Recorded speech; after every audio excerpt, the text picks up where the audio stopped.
So আজকে যে শেয়ারটা ডিসকাস করব নেট ওয়েব টেকনোলজি, জানবো কোম্পানি বিজনেস সম্বন্ধে, ফান্ডামেন্টাল সম্বন্ধে, টেকনিক্যাল এবং আমার ভার্ডিক্ট। সো কোম্পানি মেনলি কাজ করে, কোম্পানির প্রোডাক্ট যদি দেখি, data centre, server, AI system, private cloud, high performance storage. তো মেনলি কোম্পানি বেসিসে কাজ করে ক্লাউড বা এআই নিয়ে কাজ করে। তো কোম্পানির সম্বন্ধে রিসেন্ট নিউজ কী আছে? কোম্পানির রিসেন্ট নিউজ যেটা দেখতে পাচ্ছি, net web technologies collaborate with Nvidia two unlock potential of AI ডিটেলসে। তো এনভিডিয়া ইউএসের একটা সব থেকে টপ নচ কোম্পানি, তার সাথে কোলাবোরেট আছেন নেট ওয়েব টেকনোলজির সাথে। তো এটা good news, very very good news. ফান্ডামেন্টালের মধ্যে যদি যায়, ফান্ডামেন্টাল মধ্যে Netweb technology small cap এবং লোক নেটওয়ার্ক কোম্পানি জাস্ট 6 মাস হলো লিস্টিং হয়েছে, তার মধ্যে 739 থেকে 2461 হাইলি বলি স্টক। এবং কোম্পানির ফ্রস হচ্ছে, কোম্পানি রিডিউস ডেপ্ট, অলমোস্ট ডেপ্ট ফ্রি।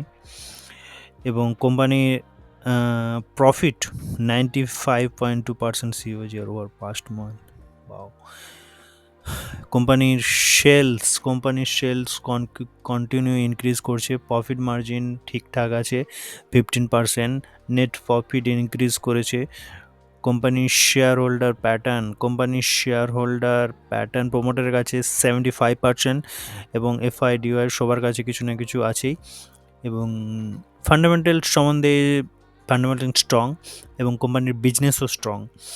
কোম্পানির টেকনিক্যালে দেখি, টেকনিক্যালে কী আছে। কোম্পানির টেকনিক্যালে যদি যাই, কোম্পানির টেকনিক্যালে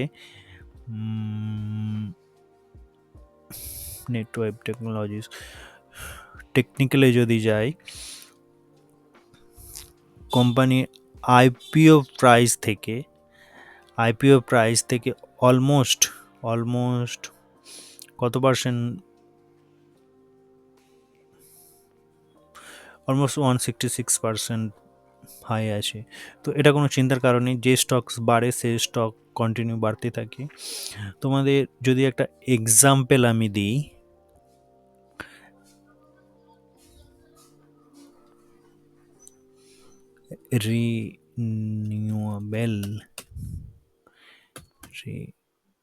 রিনিউয়ারি,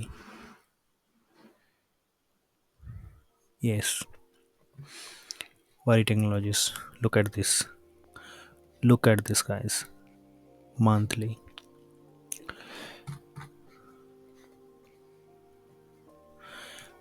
3 বছরে 2001 থেকে ধরছি, 3 বছরে কোম্পানির রিটার্ন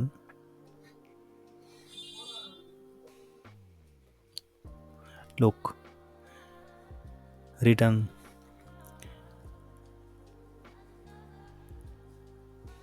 10 লাখ% রিটার্ন।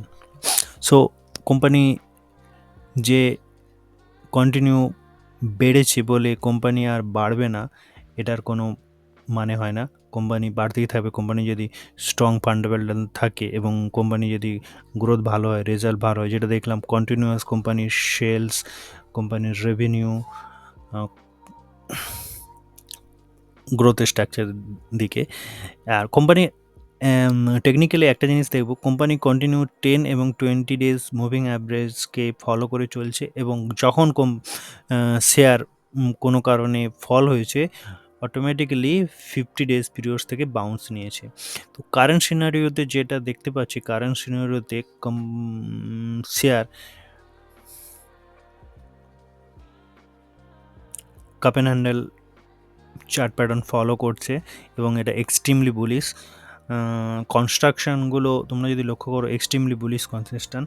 তো আমার মনে হয় এই স্টক থেমে থাকবে না, এই স্টক কন্টিনিউ বাড়তেই থাকবে।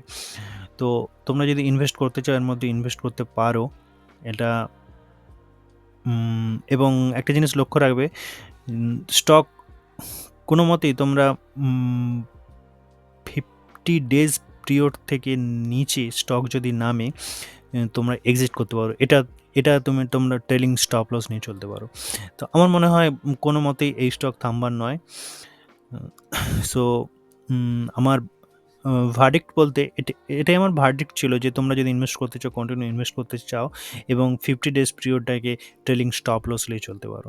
এই স্টকস রুকমান নয়, এ বাড়তেই থাকবে।